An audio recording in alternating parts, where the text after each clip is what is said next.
갈라디아서 5장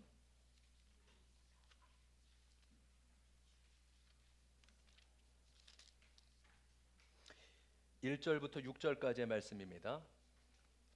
갈라디아서 5장 1절로 6절까지의 말씀, 우리 찾으셨으면 저와 한 절씩 교독하시겠습니다. 그리스도께서 우리를 해방시켜 주셔서 자유를 누리게 하셨습니다. 그러므로 굳게 서서 다시는 종살이의 멍에를 매지 마십시오.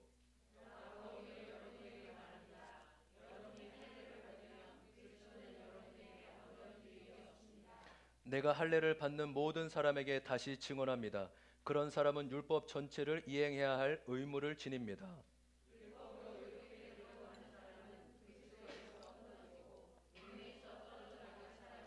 그러나 우리는 성령을 힘입어서 믿음으로 의롭다고 하심을 받을 소망을 간절히 기다리고 있습니다.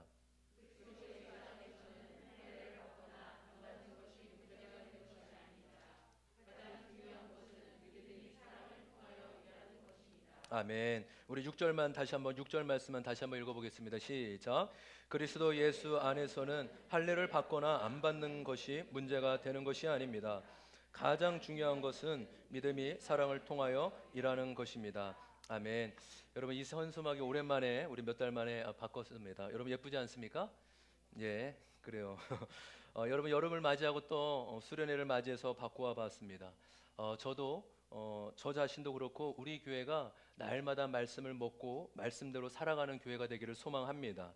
여러분 말씀 묵상은요 어떤 프로그램이나 어떤 훈련 코스가 아닙니다. 하나님을 믿는 백성, 하나님의 부르심을 받은 백성들의 삶의 방식이고 삶의 과정입니다. 우리가 날마다 배가 고프면 밥을 먹듯이 우리의 영혼의 양식인 말씀을 먹고야 살아야 되는 거죠.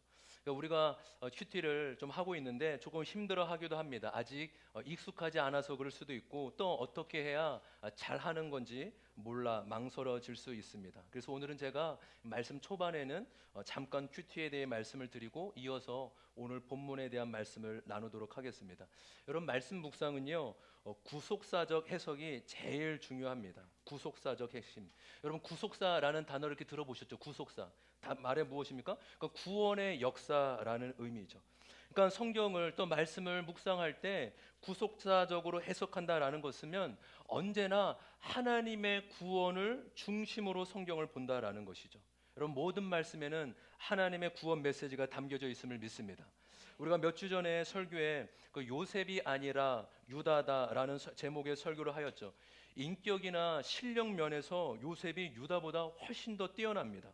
훨씬 더 많은 사람에게 영향을 미치고 본이 되는 사람이죠. 그러나 하나님은 그는 나보다 옳도다라고 회개한 유다를 택하셔서 구원의 족보를 이어가게 하셨습니다. 그러니까 성경은요 윤리 도덕 관점이 아니라 다시 말해서 누가 맞고 그르냐 틀리냐 옳고 그름의 문제가 아니라 하나님의 구원의 관점으로 살펴보아야 합니다. 그래서 여러분 모든 말씀에는 구원의 메시지 그리고 그 구원의 메시지의 중심에는 오직 예수 그리스도가 담겨져 있습니다. 여러분 그래서 이 구속사적 말씀 묵상을 하기 위해서는 크게 네 가지의 핵심 축을 가지고 접근하시면 좋을 것 같습니다. 그 중에 첫 번째는 무엇일까요? 행복이 목적이 아니라 말씀 묵상, 신앙생활의 목적은 행복이 목적이 아니라 거룩이 목적이라는 것입니다. 여러분 우리가 늘 마음에 새겨야 될 문구가 있죠. 앞에도 나와 있지만 인생의 목적은 행복이 아니라 거룩이다. 한번 따라해 볼까? 시작. 인생의 목적은 하나님이 택하셨기에 또 하나님이 그의 백성, 그의 자녀로 불러주셨기에 거룩을 위해 살아가는 것이죠. 제가 엄청 좋아하는 문구가 있습니다. 이 감자탕 교회라고 알려진 강령교회 우리 조영삼 목사님이 늘 외치는 고백입니다. 행복의 시작 예수 그리스도. 예수를 믿으면 행복합니다. 할렐루야. 원래 여러분 이 말은요, 이 말의 외침은 전도를 하기 위함이었습니다. 여러분 행복하고 싶지 않습니까? 여러분 정말로 행복을 찾아다니지 않습니까? 예수를 믿어 보십시오. 그럼 정말 행복해집니다. 이건 정말 맞는 고백이죠. 예수를 믿으면 행복을 얻게 되고 만족을 얻게 됩니다. 할렐루야. 근데 여러분 이 행복이 성경적인 용어로 사용했는데 사람들은 세상적인 관점으로 오해할 소지가 충분히 있다라는 것이죠. 어떻게요? 잘 되고 성공하고 좋은 일만 일어나야 행복하다라고 여기는 것입니다. 여러분, 성경은 행복의 시작 예수 그리스도 그 말이 틀린 것이 아니라 사람들이 오용하고 오해할 수 있기 때문에 성경은 우리 부름받은 사람들의 목적은 행복이 아니라 거룩이다라고 말씀하십니다. 할렐루야. 여러분, 이 관점으로 말씀을 묵상하면 이 원수 같은 자식, 예? 원수 같은 남편도요 나를 구원하는 통로로 보게 돼요. 야, 내가 저 사람이 아니었으면 내가 예수도 모르고 구원도 못 받았겠구나. 내가 이 일이 안 당했으면 내가 하나님을 만나지 못했겠구나. 그 고난이 고난으로 끝나는 것이 아니라 고난이 축복이라는 의미는 이 말씀을 거룩의 관점으로, 성화의 관점으로 보게 되면은 우리가 언제나 하나님의 은혜로 다가오는 것임을 믿습니다. 여러분, 말씀 묵상의 두 번째 축은 거룩을 위해 죄의 깨달음이 중요하다라는 것입니다. 한번 읽어볼까요? 시작. 거룩을 위해 죄의 깨달음이 중요하다. 여러분, 기독교는요 성찰의 종교가 아니에요. 내가 누구한테 잘해줘야지, 내가 시어머니한테 못했는데 이번 주에 내가 시어머니한테 잘해야지, 고쳐야지. 여러분, 이거는 기독교가 아니라고. 이거는요 얼마든지 다른 종교 철학도 얘기할 수 있습니다. 말씀을 보면서 내 모습이 이것밖에 안 되는구나. 주여, 내가 죄인입니다. 나를 불쌍히 여겨주셔서 내가 사는 것이 아니라 내 안에 예수님이 살게 하여 주시옵소서. 우리가 지난주에 말씀을 나눈 것처럼 갈라디아서 2장 20절의 말씀처럼 더 나은 사람이 되는 것이 아니라 새로운 사람이 되는 것이 기독교임을 믿습니다. 할렐루야. 그렇죠? 더 나았고 좋은 사람이 되는 게 신앙이 아니라고요. 새 사람으로 살아가는 것, 믿음으로 살아가는 것, 죄에 대해 나는 죽고 예수와 함께 새 사람으로 살아가는 것입니다. 그래서 여러분, 말씀을 통해 내 죄 보기가 아주 중요한 가치입니다. 여러분, 거룩을 위해 말씀을 통해 나의 죄를 보는 것이 꼭 필요한 과정인 것입니다. 말씀 묵상의 세 번째 축은 가치관이 변화해야 된다라는 것입니다. 따라해 봅시다. 가치관이 변해야 한다. 여러분, 진정한 변화는 무엇입니까? 마음의 변화, 가치관의 변화죠. 땅에 속한 가치관, 이 땅의 전부라고 여기는 가치관이 아니라 하늘에 속한 가치관으로 변화되어야 하는 것입니다. 어떻게요? 말씀을 묵상을 통하여서 그 말씀을 보며 자기 죄를 통해 자기를 깨뜨릴 때 땅의 가치관에서 하늘의 가치관으로 바뀌어 나가는 것입니다. 마지막 네 번째 축은 구원이라는 사건을 지금 나에게 일어나고 있다라는 것입니다. 이것을 말해 다른 뭘까요? 적용이에요, 적용. 여러분, 구원은 나중에 멀리 있는 것이 아니라 오늘 내가 이 말씀을 믿고 누리면, 적용하면 그 구원이 내 삶에 이루어지고 있는 것입니다. 할렐루야. 단지 구원이 저기 있다, 멀리 있다 생각하지 마시고, 아멘, 내가 이 말씀을 내가 한번 살아보길 원합니다, 이 말씀이 이루어지길 원합니다라고 적용할 때 그 구원이 지금 나에게 일어나게 된다라는 것입니다. 할렐루야. 여러분, 이 네 가지의 이 큐티의 중심축을 여러분 마음에 새기십시오. 뭐라고요? 이 말씀 묵상은 구속사의 해서 하나님의 구원의 역사로 본다라는 것이죠. 이 구원의 주제이고 결국 예수 그리스도가 우리의 모든 것입니다.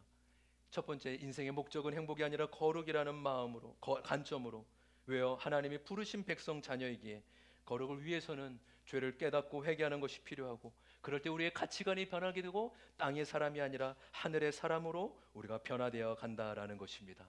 그리고 구원은 지금 적용함으로 나에게 임하게 된다라는 것입니다. 우리가 이 큰 핵심의 축을 가지고 말씀 묵상을 해나가는 은혜가 있기를 소망합니다. 여러분, 이렇게 설교가 끝나면 좋겠지만 이제 시작입니다. 우리 마음을 활짝 열고, 끝나는 시간은 똑같으니까 걱정하지 마시고요. 활짝 여시고 들으시기 바랍니다. 여러분, 갈라디아서, 우리가 2주 동안 묵상한 이 갈라디아서 1장에서 4장까지는 이 믿음의 문제, 구원의 문제를 다루고 있다면 5장, 6장은 구원받은 자, 그리스도인은 어떻게 살아가야 되는지 말씀하고 있습니다. 갈라디아서는 바울이 아주 격분한 어조로 그리고 간절한 마음으로 갈라디아 지역에 있는 교회에 쓴 편지입니다. 바울이 선교 여행을 할 때 여러 핍박 가운데서도 복음을 전하여 갈라디아 지역에 복음으로 교회가 세워지게 됩니다. 근데 시간이 얼마 지나지 않아, 몇 년도 채 되지 않아 아주 당황스럽고 안타까운 소식을 듣게 된 겁니다. 복음으로 잘 세워진 교회 가운데 다른 복음이 들어오면서 성도들이 혼란과 갈등을 겪게 되었다라는 소식입니다. 여러분, 그 다른 복음이란 무엇입니까? 지난주에 살펴본 대로 복음 플러스 알파라는 거예요. 예수를 믿어야 됩니다. 그러나 그것이 전부가 아니라 율법과 할례를 꼭 지키고 받아야 됩니다라는 주장입니다.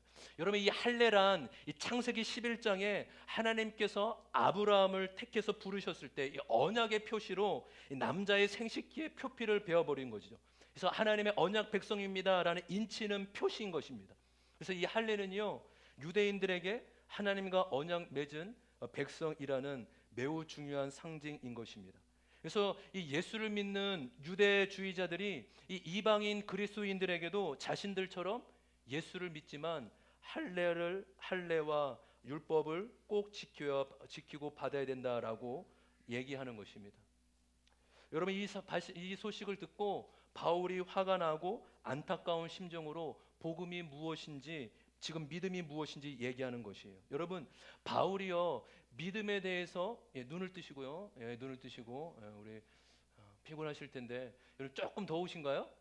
그렇죠. 조금 더 우리 잠을 못 주무시게 좀 시원하게 정말 춥게 좀 닭살이 돋게끔 좀 해주시고요. 바울이 이 믿음을 얘기할 때마다 항상 예를 들어 설명하는 인물이 있습니다. 누구일까요? 아브라함입니다. 아브라함. 믿음의 조상 아브라함. 여러분, 아브라함이 믿음의 조상인 이유는 믿음으로 구원받은 최초의 사람이라는 의미보다는 믿음이 무엇인지 최초로 보여주는 사람이라는 의미를 가지고 있습니다. 그러니까 아브라함이요, 할례를 받은 일이 창세기 17장에 나오고 아브라함이 의롭다 하심을 얻은 게 창세기 15장에 나와요. 한번 볼까요? 창세기 15장 5절 6절입니다. 같이 한번 읽어보겠습니다. 시작. 주님께서 아브라함을 데리고 바깥으로 나아가서 말씀하셨습니다.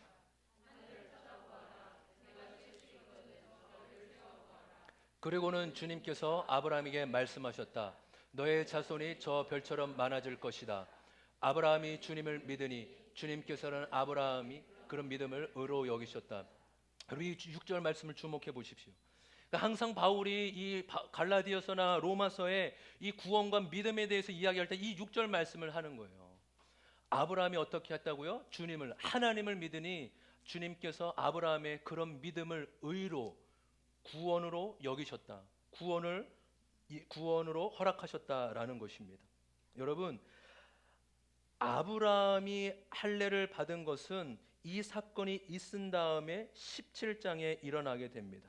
그래서 무엇이에요? 아브라함이 할례 받기 이전에 구원을 얻었기에 할례가 구원의 조건이 될 수 없음을 증명해 주고 있습니다. 또한 여러분, 율법도 아브라함이 죽고 나서 한참 후에 모세를 통해 주어진 것입니다.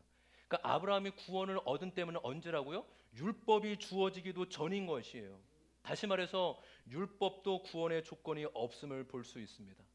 여러분, 아브라함은 할례 받기 이전에, 율법이 주어지기 이전에 믿음으로 구원을 얻은 자입니다. 할렐루야. 그래서 아브라함이 이 믿음을 설명할 때 언제나 샘플로 등장하는 인물이 된 것입니다.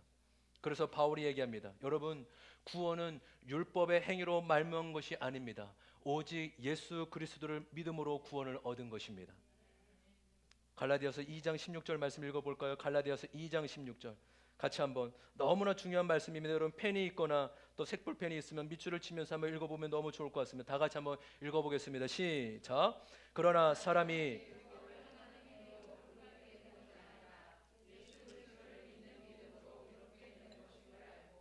우리도 그리스도 예수를 믿은 것입니다. 그것은 우리가 율법을 행하는 행위로가 아니라 그리스도를 믿는 믿음으로 의롭다고 하심을 받고자 했던 것입니다. 율법을 행하는 행위로는 아무도 의롭게 될 수 없기 때문입니다. 아멘. 할렐루야. 율법의 행위가 아니라 그리스도를, 예수를 믿는 믿음으로 의롭다 하심을 얻게 된다라고 말씀하고 있는 것입니다. 여러분, 율법이란 조금 어려운 말로 하나님이 제시한 조건들을 지키고 이행하면 하나님의 기준에 이르게 된다라는 것을 말하고 있어요. 여러분, 그러면 사람들이 율법을 다 지킬 수 있을까요? 그렇지 않죠. 왜 그렇습니까? 율법이 잘못된 게 아니라 사람에게 율법을 지킬 수 있는 마음과 능력이 없기 때문입니다. 지난주에도 이 말씀을 잠깐 드렸는데 이 지도와 장님의 비유를 하였죠. 지도를 가지고 있어요. 여러분, 그 지도를 가면요, 목적지대로 그대로 갈 수 있다고요. 근데 문제는 뭐죠? 그 지도를 가지고 있는 사람이 장님이에요. 여러분 아무리 좋은 지도 가지고 있으면 뭐예요? 이렇게 열흘 토하는 건 이제 졸음이 두 번이 온다는 거예요. 지금 졸음이. 깨세요, 깨세요. 아무리 좋은 지도, 목적지에 이룰 수 있는 정답이 있는 지도를 가지고 있으면 뭐예요? 볼 수 있는 눈이 없는데요. 그 길을 따라갈 수 있는 길이 없는데요. 사람이 그렇다라는 거예요. 모든 사람이 죄인이라는 말은 모든 사람이 장님이라는 거예요. 영적인 장님이라는 겁니다. 그래서 여러분 성경은 말합니다. 율법을 얻는 방법은 율법의 행위, 율법, 구원을 그쵸? 잘못 그쵸? 제가 헷갈렸습니다. 큰일 났을 뻔했어요. 구원을 얻는 방법은 율법의 행위가 아니라 오직 믿음입니다. 여러분 구원에 대한 놀라운 성경의 이해가 있어요. 한번 넘겨볼까요? 여러분 이 구원에 대해서 얘기할 때 이 율법 제일 위에 있는 이 단어를 주목해서 잘 보십시오. 정말 중요한 거죠. 율법 행위 자랑과 비교해서 대조해서 나오는 단어가 있어요. 뭐 어떤 단어죠? 복음, 은혜, 선물이라는 단어예요. 그러니까 대조가 된다, 대칭이 된다 그렇게 이해하시면 돼요. 행위의 반대의 의미로 무엇이에요? 믿음이라고 사용하였고 율법의 반대로 무엇이에요? 복음이라는 말을 사용하였습니다. 여러분 성경에서 행위란 행동을 의미하는 게 아니라고요. 행위란 내가 이것을 했기 때문에 이것을 얻는다라는 거예요. 굉장히 이해되시죠? 그 행위란요 행동이 아니라 다시 말해서 원인이 나에게 있다라는 거예요. 내가 이거 했기 때문에 이거 받는 거야. 내가 이것을 이행했기에 지켰기 때문에 내가 이것을 얻어. 이게 행인 거예요. 반면에 은혜란 무엇입니까? 우리가 너무나 잘 알고 있죠. 받을 자격이 없는데 값없이 주어진 것. 여러분 일을 하면 받는 것을 무엇이라고 하죠? 대가라고 합니다. 대가. 반면에 일을 안 했는데 받는 것을 무엇이라고 할까요? 그렇죠. 누구는 보너스라고 하는데 아니죠. 선물입니다. 선물. 그러니까 구원의 개념은 언제나 대가가 아니라 무슨 개념이라고요? 선물입니다. 구원은 언제나 성경에서 말하는 구원은 언제나 은혜이며 선물입니다. 왜요? 구원을 위해 내가 무엇을 행한 것이 아니라 내가 무엇을 했기에 주어지는 것이 아니기 때문입니다. 구원은 내가 한 것이 아무것도 없어도 그저 선물로 나에게 주어진 것입니다. 할렐루야. 여러분 그런 믿음은 무엇일까요? 그 믿음은 그 선물을 거부하지 않고 받아들이는 것입니다. 내가 선물을 받을 자격이 없지만 내가 그 선물을 받아들이는 것이에요. 여러분 그러면 이 구원 얻은 믿음을 자랑할 수 있을까요? 그러니까 어떤 사람이 이러는 거예요. 나는 손을 내밀어서 구원을 얻었어. 여러분 선물을 준 사람이 중요합니까? 선물을 받으려고 손을 내민 게 중요합니까? 그렇죠. 둘 다, 그렇죠. 둘 다인데, 여러분, 선물을 주려고 한 게 중요한 거잖아요. 그렇죠. 그러니까 선물을 받으려고 내미는 거는 공로가 아니라고요. 나는 선물을 내밀었어. 이게 자랑이 아니라고요. 그러니까 우리의 신앙은 자랑할 게 하나도 없습니다. 할렐루야. 너무 중요한데 우리가 믿음으로 이것을 잘 소화하고 받아들였으면 좋겠어요. 선물을 주신 사람한테 달려 있는 것입니다. 그래서 공로는 누구한테 있습니까? 선물을 주신 사람한테 있지 받은 사람에게 있지 않다고요. 다시 한번 이걸 풀어서 말씀드리면 무엇이에요? 구원의 원인은 누구에게 있습니까? 아멘, 할렐루야. 구원의 원인은 나에게 있는 게 아니에요. 오직 하나님께 있습니다. 더 정확하게 말하면 하나님의 뜻에 순종한 예수 그리스도의 십자가에 있습니다. 그러니까 구원의 은혜는요, 저와 여러분이 무엇을 했다. 내가 그거 뜨겁게 믿었어. 뜨겁게 체험했어. 아니요. 그리스도의 십자가에 구원의 은혜, 구원의 원인이 있는 것이에요. 우리가 한 것은 무엇입니까? 그저 내가 그것을 거부하지 않고 아멘. 주님 내가 그 기쁜 소식을 내가 받아들입니다. 내 것이 되길 원합니다. 소원합니다. 라고 하면서 아멘 하면서 받아들이는 것. 그것이 구원 얻는 믿음입니다. 할렐루야. 그래서 구원을 위해 우리가 할 수 있는 것은 아무것도 없습니다. 구원은 오직 하나님이 다 하셨습니다. 할렐루야. 구원은 오직 예수 그리스도의 십자가를 통해 이루어진 것입니다. 근데 여러분 놀랍게요. 갈라디아서나 성경을 보면요. 사람들은요. 은혜와 믿음보다 율법과 행위에 더 관심을 둡니다. 왜요? 그쪽이 더 타당해 보이고 당당해 보이기 때문이에요. 자신의 행위로 끊임없이 증명해 보이고 뭐라도 지켜서 떳떳하게 나가고 싶은 거예요. 여러분, 그래서 사람들은요, 죄인이라는 말을 듣기 싫어해요. 왜요? 나 회개할 거 없고 부끄러울 거 없고 나 이 정도면 괜찮은 사람이야 라고 내보이고 싶은 것이죠. 하나님 앞에서도 조차 떳떳하게 보이고 싶은 것입니다. 여러분, 이것은 오히려 믿음이 아니라 죄입니다. 하나님 앞에 자존심을 내세우는 것, 하나님 없이 살려는 것, 이것이 성경이 말하는 죄라는 거예요. 여러분, 우리가 만약 스스로 떳떳하고 의인이 될 수 있다면 예수님께서 십자가에 죽으실 필요가 없습니다. 그 말씀이 갈라디아서 2장 21절에 나오죠. 갈라디아서 21장 우리 앞을 보면서 같이 한번 읽어보겠습니다. 시작. 나는 하나님의 은혜를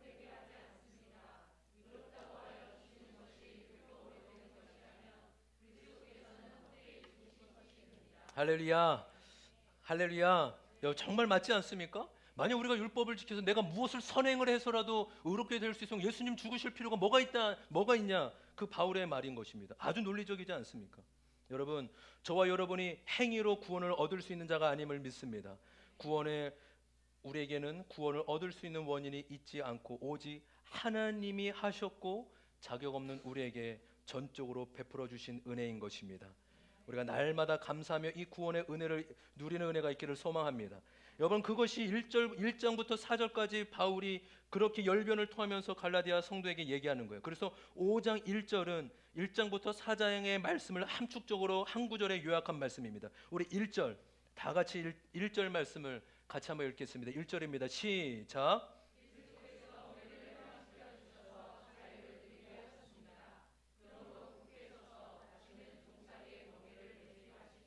아멘. 할렐루야. 자유는 어떻게 온다고 말씀하고 있습니까? 자유는요, 내가 쟁취하고 내가 누리겠다고 해서 오는 것이 아닙니다.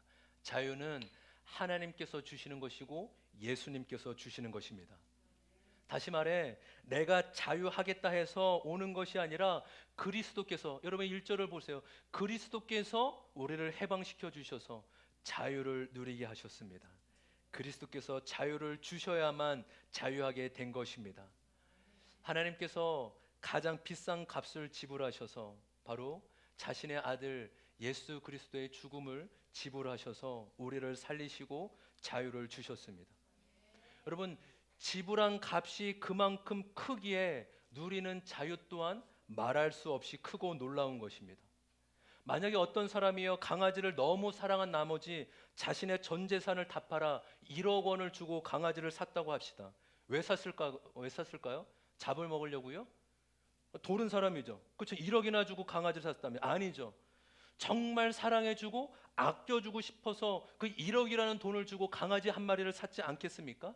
하나님께서 우리에게 최고의 집을, 가장 비싼 값을 지불하셔서 우리를 사신 이유는 최고의 은혜, 최고의 자유를 주시기 위해 우리를 주님의 핏값으로 사신 줄 믿습니다. 여러분, 그래서 5절에 바울이 간곡히 부탁하는, 너희는 굳게 서서, 여러분 다시는 그 예전으로 돌아가지 마십시오. 과거의 멍에를 매지 마십시오 라고 그렇게 이야기하고 있는 것입니다. 여러분, 자유는요, 내 마음대로 살고 하고 싶은 거 다 하고 남의 간섭을 받지 않고 살아가는 것이 아닙니다. 여러분, 성경을 보면요, 아까 말씀드린 그 자유를 얻고 싶어하는 사람이 있었어요. 바로 누가복음 15장에 나오는 탕자입니다. 아버지께 구속받고 싶지 않아서 내 마음대로 살고 싶어서 집을 나섰습니다. 그러나 시간이 지나서 얼마 되지 않아 탕자는 모든 것을 다 잃고 맙니다. 자유를 찾으려고 했지만 오히려 자유를 잃어버렸고 종이 되어버렸습니다. 탕자는 다시금 아버지가 있는 집으로 돌아가게 됩니다. 자신을 기다리는 아버지를 만나고 아버지의 품에 안기게 됩니다. 그때 탕자는 비로소 알게 됩니다. 자신이 찾았던 자유가 아버지의 품에 있다라는 것을 알게 됩니다. 아버지에게 돌아와 아버지의 품에 거하니 자유를 얻고 누리게 된 것입니다. 아버지의 집에 돌아오는 것이 자유입니다. 여러분, 많은 사람들이 오해하잖아요. 하나님을 믿으면 구속받고 제한받는 것이 너무 많고 자유가 없다고 합니다. 아니에요, 여러분. 우리 친구들 10대 친구들 잘 들으세요. 우리 다음 세대 소망 우리 친구들 이제 일주일밖에 수련을 안 해서 이미 이제 마음의 은혜 받을 준비를 해야 돼요. 옳지. 우리 6명 7명의 친구가 다음 세대를 책임지는 우리 친구들이 되길 소망해요. 한 명만 변해도 한 명만 하나님을 만나도 그러니까 학교가 변하고 반이 변할 겁니다. 우리 친구들 잘 들어요. 우리 친구들은 시대의 속임에 시대의 거짓말에 속으면 안 돼. 야 하나님 믿고 내 마음대로 사는 게 네가 주인이야. 이게 가장 큰 사단의 거짓말이라고요. 하나님이 무슨 너에게 자유를 주냐? 그들의 속임에 넘어가면 안 돼요. 제가 가끔 얘기하잖아요. 여러분 결혼을 하기 전에는 누구에게 구속되지 않아 자유한 것 같지만 그렇지 않다고. 왜요? 그 모든 이성에게 내가 괜찮은 사람이라고 잘 보여야 되고 신경 써야 돼요. 잘 대해줘야 돼요. 그렇죠? 근데 결혼하면 어떻게 됩니까? 그 한 사람한테만 잘해주면 됩니다. 그 나머지는 신경도 안 쓰고요. 잘해줄 필요도 없습니다. 우리 설 집사님 보세요. 그 아내만 사랑하고 아내 말만 들어요. 그 어쩔 때는요 저의 말보다 집사님 좀 교회 좀 와서 좀 이것 좀 해주십시오. 그럼 제 아내한테 허락 좀 받고요. 저는 깜짝 놀랐어요. 와 목사 말보다 아내의 말이 더 크구나, 더 힘이 있구나. 가끔 저는 남편인지 때로는 종인지 모르겠지만 그 2억의 빚진 마음이 있기 때문에 어쩔 수 없어요. 이거는 마음에 빚진 게 아니라 2억의 물질에 이거 나머지 모르는 분들 고난의 그 간증을 들어보십시오. 그 얼마나 편하고 좋아요. 우리 집사님은요 2억은 잃었지만 가장 행복해합니다. 왜요? 다른 사람한테 이제 잘 보일 필요가 없거든요. 그러니까 아내만 사랑하면 되니까. 할렐루야. 우리 때로는 그 배 집사님이 너무 그것이 힘들어서 남편이 아내만 바라봐서 너무 힘들지만 이게 복음이에요. 이게 자유입니다. 그렇죠? 한 사람한테 잘해주면 돼요. 예, 예, 우리 처음 오셨는데 대단한 깨달음이 임하고 계십니다. 여러분 그리스도 안에 있는 자는 모든 것에 자유합니다. 할렐루야. 그러니까 예수님 믿으면 구속받는 게 아니라 자유를 얻게 되는 것이죠. 여러분 누가 자유를 누립니까?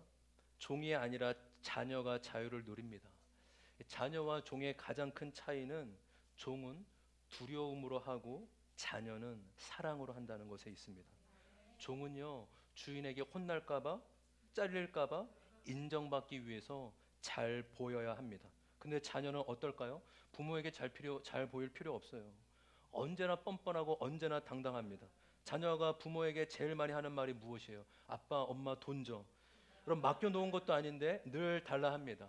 그러니까 전혀 미안해하지도 않고 고마워하지도 않습니다. 그렇죠? 우리가 굉장한 은혜를 받고 계십니다. 왜요? 여러분 자녀이기 때문입니다. 그럼 부모를 두어서 누리는 은혜의 혜택입니다. 자녀는요 부모에게 아빠 엄마 나 쓸만한 아들이지 증명해 보이지 않아도 괜찮아요. 부모에게 이것저것 꾸미면서 잘 보이지 않아도 괜찮습니다. 있는 모습 그대로 나아가도 괜찮은 게 자녀입니다. 할렐루야. 저와 여러분이 종의 모습이 아니라 자녀의 모습으로 하나님께 나아가는 은혜가 있기를 소망합니다. 내가 자녀로서 자격이 있기 때문이 아니라 오직 예수님 때문에 십자가의 은혜 때문에 자녀로 나아갈 수 있는 것입니다. 우리가 두려움 때문이 아니라 사랑으로 하나님을 섬길 수 있는 은혜가 있기를 소망합니다. 여러분 그럼 마지막으로 이런 질문이 나올 수 있습니다. 내가 한 것이 없고 오직 은혜로 구원을 얻었으니 나의 행위로는 그렇다면 아무렇게 살아도 괜찮은가? 오직 은혜로 구원을 얻었으니 내 마음대로 살아도 괜찮은가? 여러분 이런 마음이 들 수 있어요. 어쩌면요 성경에서 말하는 구원을 제대로 이해하고 받아들이면 이런 반응이 나오는 게 정상이에요. 야, 그 하나님이 다 하신 거면 그럼 나는 이제 마음대로 살아면 되겠네? 이게 구원에 대해 어쩌면 아주 중반까지는 잘 이해하는 거라고요. 십자가의 공로만 가능한 것을 믿기에. 근데요 여러분 거기서 그치면 안 된다고요. 왜요? 바울은 5장 6절에서 이렇게 얘기하고 있잖아요. 바울은 한번 봅시다. 5장 6절에 여러분 말씀에 들으면 자유를 얻었습니다. 그럼 막 살아도 됩니까? 아닙니다. 이렇게 살아야 됩니다 라고 얘기하는 거예요. 6절 보세요. 6절 같이 한번 우리 앞을 보면서 성경을 보거나 앞을 보면 다 같이 한번 읽어보겠습니다. 시작. 그리스도 예수 안에서는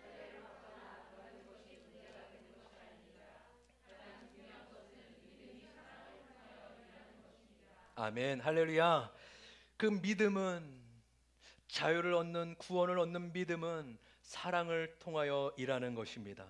할렐루야. 이것을 개역개정은 뭐라고 나와 있죠? 사랑으로 역사하는 믿음입니다. 믿음이 있다면 그 믿음은 사랑으로 나타나고 드러나게 된다라는 것입니다. 예수님을 믿었기에 율법이 아주 소용이 없는 것이 아니죠. 예수님이 말씀하셨습니다. 나는 율법을 없애러 온 것이 아니라 어떻게요? 완성시키러 왔다. 예수님이 율법을 성취하시고 율법을 이루시러 오신 것입니다. 그래서 로마서 13장 8절에서 10절 제가 한번 읽겠습니다. 로마서 13장 8절에서 10절 한번 말씀을 보십시오. 서로 사랑하는 것 외에는 아무에게도 빚을 지지 마십시오. 남을 사랑하는 사람은 율법을 다 이룬 것입니다. 간음하지 말아라, 살인하지 말아라, 도둑질하지 말아라, 탐내지 말아라 하는 계명과 그 밖에 또 다른 계명이 있을지라도 모든 계명은 내 이웃을 내 몸과 같이 사랑하여라 하는 말씀에 요약되어 있습니다. 다 같이 읽습니다. 시작. 사랑은 율법에게 해를 입히지 않습니다. 그러므로 사랑은 율법의 완성입니다. 아멘. 할렐루야. 여러분, 이 10절이 우리에게 주시는 진리의 말씀임을 믿습니다. 구약의 율법이 없어지는 게 아니라고요. 우린 여전히 구약도 복음이라고요. 왜요? 율법의 완성 예수 그리스도, 그리고 율법은 사랑으로 모든 말씀이 담겨져 있기 때문인 것입니다. 여러분, 그렇다면 구원을 얻는 자유를 우리는 이미 얻었어요. 하나님이 다 하셨다고요. 우리는 공로가 하나도 없다고요. 그럼 어떻게 살면 됩니까? 예수를 믿는 것은 사랑하며 살아가는 것입니다. 하나님을 사랑하고 이웃을 사랑하는 것, 이것이 모든 율법에 다 담겨져 있습니다. 저는요, 그래서 이 말씀을 읽기 때문에 늘 회개할 수밖에 없는 죄인입니다. 늘 사랑을 하라고 말씀을 전해서 저는 사랑하는 사람인 줄 알았습니다. 그런데 말씀을 나에게 비춰보니 결혼하고 나서 15년이 지나고 나서야 내가 사랑 없는 자를 고백할 수밖에 없었습니다. 지독한 자기 사랑에 빠져서 아내도 자식도 사랑하지 못하는 그런 100% 죄인이었습니다. 그러니까 아내가요 15년 동안 고난을 받으면서, 저는 아내가 얘기를 10분 이상 해본 적이 없어요. 하루에요. 필리핀에서 4년 동안 매일 아내가 울고 맨날 피부병에 걸려가지고, 저는 그게 하나님이 너를 훈련시키는 거야. 저는 제가 의인인 줄 알았다고요. 15년이 지나고 나서 제가 말씀과 또 아내의 모습을 통해 내가 100% 죄인임을 인정하지 않을 수 없게 되온 것입니다. 왜 말씀을 들을까요? 여러분, 사랑은 내가 힘이 있어서 하는 것이 아니라 나는 죽고 말씀으로 예수로 살아갈 때 할 수 있는 것입니다. 할렐루야. 사랑도 내 힘으로 할 수 없음을 고백합니다. 내가 예수님 안에, 예수님이 내 안에, 내가 말씀 안에, 말씀이 내 안에 거할 때 가능한 줄 믿습니다. 그래서 여러분, 오늘 예배 드렸다고 한 주간 살아가는 것이 아니라 오늘 예배 드린 것처럼 내일도 말씀을 붙잡고 주님과 동행하며 살아가는 은혜가 있기를 소망합니다. 주님이 다 하셨습니다. 우리는 그 은혜를 믿음으로 받고 사랑하며 살아가는 것, 주님이 그것이 우리를 부르신 삶의 목적이고 부르심의 이유임을 믿습니다.